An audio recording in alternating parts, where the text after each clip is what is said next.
I guess the authority with which I do this is not so much a studied sort of process. I didn't study creativity, or I didn't study the future. Many people come to me and say, well, being digital was so interesting because it predicted the future so accurately. And I remind them that it wasn't a prediction.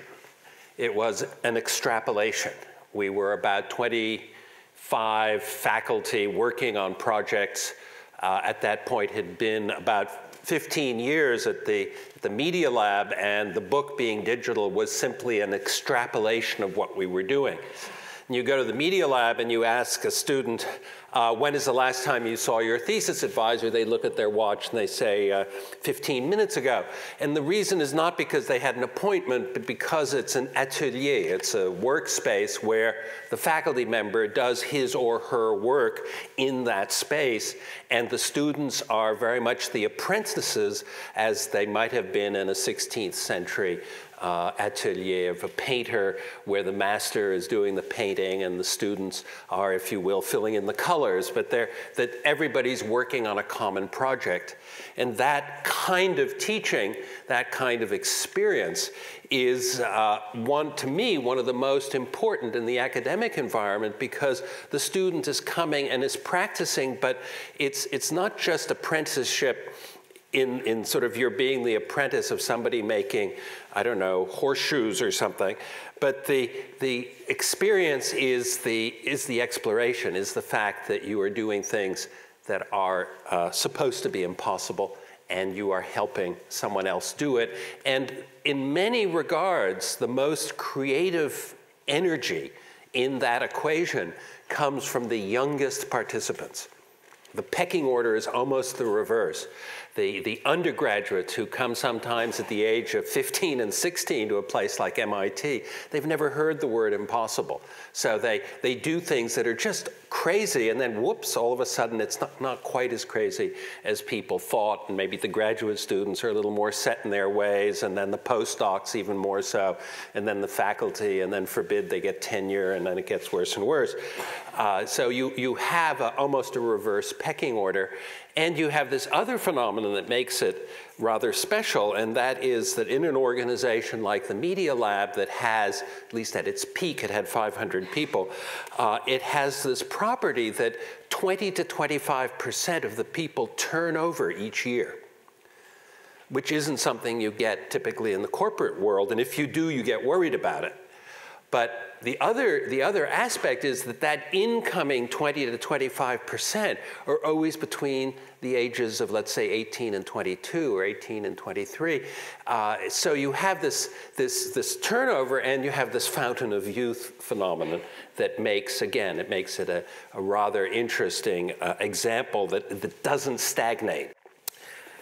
Okay, as I said, I'm going to dwell on one laptop per child, but try and do it in ways that are either dragged by your questions or pushed more in the direction of how this might apply to businesses and strategy. One of the things that I benefited from starting this was to have none of the normal commercial forces. So, and since I didn't need a salary, we raised $30 million to start the project in a couple of days. So it wasn't a matter of sort of spending all of our time trying to persuade people to do it. We just got started, and in the beginning, people laughed. And some of my closest friends later admitted to me that they thought it was brave, and that they were sort of patting me on the back and humoring us, and they wanted to just watch what would happen and watch the fun. And now, 5, 6 years later, depending on how you count, there's enough out there that we actually have some experience in what it really means. And almost nobody asks anymore if the idea is any good. The only thing they ask is, how do you pay for it? And we get some people who, will argue that maybe what you should do, no matter how you pay for it, is spend that money differently. And that the $1 a week, which is what it costs to give a child a connected laptop, and that's both the cost of the laptop and the connectivity and the maintenance and everything else in between, that $1 a week can be spent in many ways. The trouble I have with that sort of argument, as I was mentioning to somebody at the break, the United States today in Afghanistan alone spends $2 billion a week on war, and the total American expenditure of education in Afghanistan, whether that's USAID or other sources, the total is $2 million a week.